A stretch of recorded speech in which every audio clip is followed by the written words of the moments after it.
Olá pessoal, meu nome é Elias Jabur e vou apresentar mais um episódio de Meia Noite Pequim. Bora lá?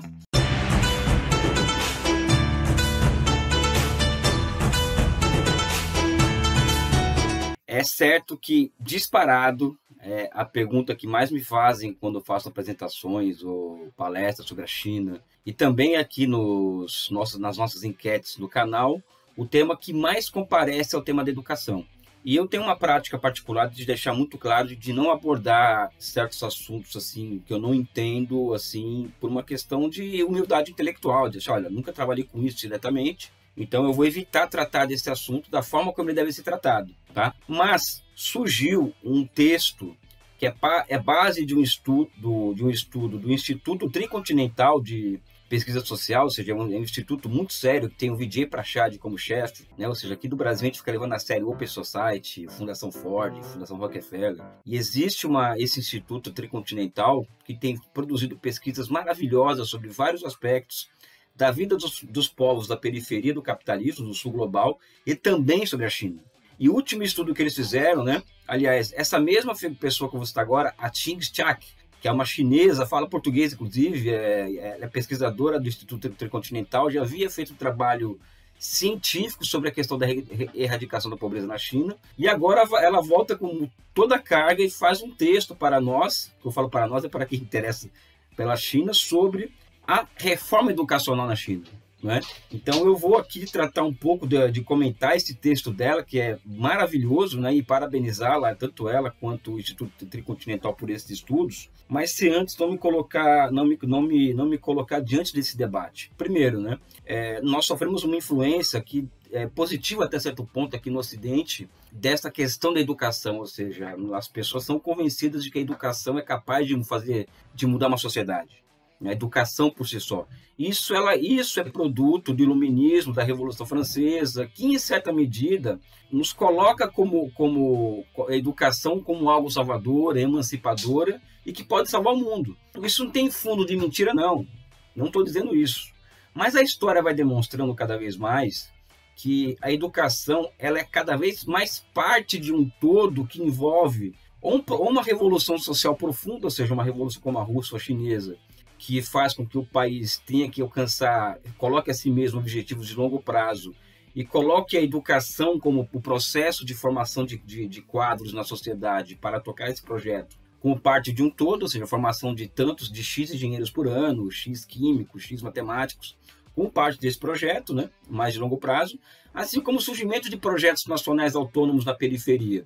Vejamos o caso da Coreia do Sul e da Índia. Aliás, a Coreia do Sul é o caso mais emblemático de quantos liberais usam o exemplo da Coreia do Sul para dizer o quanto que a educação resolve tudo. Usa-se muito a educação para tirar e deslocar do centro a discussão da necessidade de um projeto nacional de longo prazo, da centralidade do papel do Estado na economia, do papel do controle estatal sobre a taxa de juros, sobre a taxa de câmbio, por exemplo. Ou seja, então troca-se tudo isso por um discurso liberal, né, de que educação é que salvou a Coreia do Sul, por exemplo. Não é verdade, educação é parte daquilo lá. Então eu gostaria de colocar os pingos nos is em relação a isso, que eu não acredito ser polêmico, mas é bom porque vira e mexe, e isso acaba que vindo à tona no campo do progressista. E mais, né? Quando nós vemos políticos pretensamente progressistas comentar sobre a educação, isso é um discurso muito perigoso. Porque do ponto de vista da teoria neoclássica da economia, que é o que dá base ao neoliberalismo, essa coisa toda, ao monetarismo, a educação ele é o fator de produção mais caro que existe. Então, quanto mais alguém se auto-investir em educação, muito mais fácil para ela dar certo na vida. Isso é parte do individualismo metodológico que se contrapõe às visões de processo histórico, às visões de dinâmica de classes sociais no processo de produção, circulação e distribuição de mercadoria, né, em detrimento do sucesso pessoal. Então, quando vejo políticos e políticas de esquerda, pretensamente de esquerda, falando em educação o tempo inteiro, ainda mais esse pessoal que passou por Harvard, passou por Open Society, financiado por esses verdadeiros partidos políticos travestidos de ONGs, né? toma-se muito cuidado, porque é ultra perigoso esse discurso sobre a centralidade da educação vindo desse pessoal. Desculpa, mas eu tenho que... Esses pontos eu tenho consolidado na minha cabeça, na minha formação, e não deveria passar batido aqui antes de entrar no tema em si. A questão da China, pessoal, a China é uma sociedade em que, enquanto o iluminismo transforma a questão da democracia, do voto, em praticamente uma religião, e a partir dela provoca um cisma com os outros povos, ou seja, os outros povos devem ser civilizados a partir dos nossos valores em relação à democracia, direitos humanos, etc. No Oriente, essa nunca foi uma questão, ou seja, nunca se discutiu na China a questão democrática, a questão do voto, né? A grande questão que envolveu a construção das sociedades, daquelas sociedades orientais, principalmente a chinesa, porque ela é o berço daquela civilização, é o papel da boa governança, ou seja, o bom governante não é necessariamente aquele que é mais votado numa urna e que vai assumir por 4, 5 anos. E depois vai voltar para a base para pedir voto. O bom governante é aquele que demonstra a capacidade de resolver os problemas imediatos do povo. Isso é desde 2000 anos atrás. E todo governante que foi incapaz de entregar essa possibilidade de uma boa governança foi derrubado por revoltas camponesas. Né? É assim a história da China. Né? E o meio para isso, no caso, como a boa governança ela é fundamental, a sociedade chinesa ela foi desenvolvendo instituições de meritocracia, não é meritocracia do PSDB, que institui, por exemplo, o concurso público há mais de 1.500 anos. Né? Ou seja, a educação é vista na China como algo completamente diferente do Ocidente, vamos dizer assim, né? Historicamente. Então, ela é vista como um meio para a formação de grandes quadros para servirem ao Estado e à sociedade. A grande questão é que a China, na medida que ela passa a fazer parte do mundo capitalista, né, ela passa a concorrer com esses países capitalistas, né, em vários campos, principalmente campo tecnológico. E, evidentemente, que uma das contradições daquele socialismo de mercado, ou seja, aquele socialismo que eu chamo embrionário, é a internalização de uma série de competições. Uma delas se dá exatamente nesse campo. A partir da década de 90, por exemplo, instaurou-se na China um sistema Gaokao, que é semelhante ao Enem no Brasil, que é para selecionar os melhores filhos do país para irem à universidade, algo semelhante à Coreia do Sul e Japão. Então, o que acontece? Um país que tem 600 milhões de pessoas vivendo no campo, em atividades rurais, uma diferença de renda absurda entre campo e cidade. Né? Absurdo, assim, vem diminuindo ao longo do tempo, mas de uma forma muito, muito menor do que se espera, vamos dizer assim, do que deveria, na minha opinião. Né? Eu já vi minha criticazinha fina, para quem acha que eu sou chapa branca. E um país que tem uma alta concentração de renda. O artigo da TIM diz aqui, ó, em 2019, 20% das famílias mais pobres possuem 2,3% dos ativos líquidos, enquanto os 20% mais ricos, 64,5% dos ativos totais. Tudo isso cria um caldo de cultura para o quê?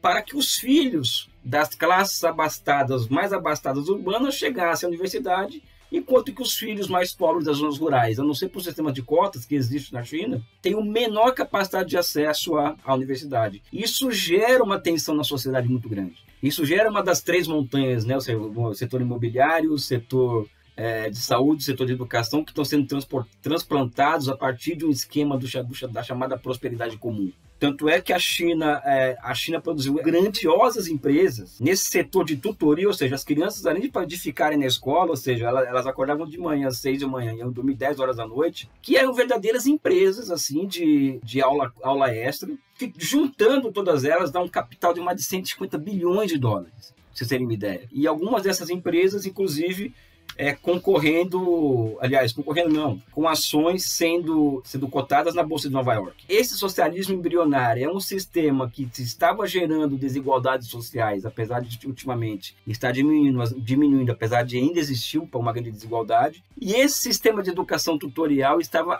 alimentando e aprofundando a desigualdade no país. Xi Jinping decidiu acabar com esse mercado de tutoria. Inclusive, o governo chinês falou abertamente, apareceu um lema aí, que é tomar de volta algo que o capital tomou para si, ou seja, o capital tomou de assalto a educação no país, então o país agora está tomando de assalto o que foi tomado de assalto pelo capital. Para você ver o nível, vamos dizer assim, do tamanho da intervenção do Estado, do Partido Comunista nesse setor. E, evidentemente, pessoal, que num país socialista, com os objetivos que a China tem, a igualdade do ensino e educação e a boas universidades, ela é fundamental para tanto o país vai continuar alcançando os seus objetivos, quanto a manutenção da ordem social, né? A manutenção de um país de uma ordem social. Daí, esse lema, vamos dizer assim, da prosperidade comum, que não é um lema novo não, a gente vai tratar um dia disso aqui, já vem de Mao Tse Tung isso, né? Mas não existe possibilidade de prosperidade comum sem, vamos dizer assim, diminuir a impossibilidade de acesso à escola pública, né? O que acontece na China hoje, nesse sentido, ao acabar com esse esquema, o governo também chega à conclusão de que 67% dos jovens e adolescentes chineses não atendem às necessidades básicas de sono. O governo chinês percebe que tem escolas melhores em alguns bairros de Pequim, por exemplo. Tudo isso tem nesse artigo da Tingxiak, né? Olha só que plano que os chineses têm. A promoção de rodízio entre melhores professores e melhores diretores das escolas públicas em todos os bairros de uma cidade como Pequim. É um plano piloto. E 97% da população chinesa apoia essa iniciativa do governo chinês. Enfim, em poucas palavras aqui, nós podemos trazer um big picture dessa questão da reforma educacional, né? Como, por exemplo, além dessa questão dos diretores de escola e melhores professores de uma mesma escola irem revezando em escolas diferentes, e que tem relação direta com o preço dos imóveis, inclusive, né? Ou seja, um imóvel é mais caro na cidade como Pequim, a depender da escola em que ela é próxima, né? Vamos dizer assim. Também vai se aumentar as ajudas, vamos dizer assim, de transferência de renda para famílias mais pobres, para que essas famílias mais pobres tenham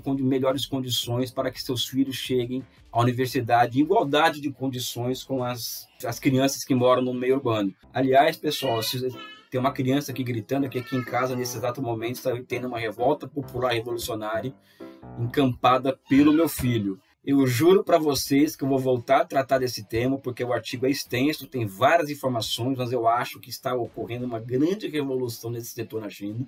Ou seja, enquanto o mundo caminha para uma privatização aberta de serviços públicos, o Brasil, em especial a China, está caminhando para, como já disse aqui, para o surgimento de novos esquemas de propriedade pública, né? E a educação, a saúde, por exemplo, são bens que vão se tornar ainda mais públicos e ainda mais universais na China. Ou seja, o mundo tem salvação, pessoal. Vamos parar de ficar lendo intelectual europeu e norte-americano e olhar mais para o Oriente. Um forte abraço e um beijo no coração de vocês.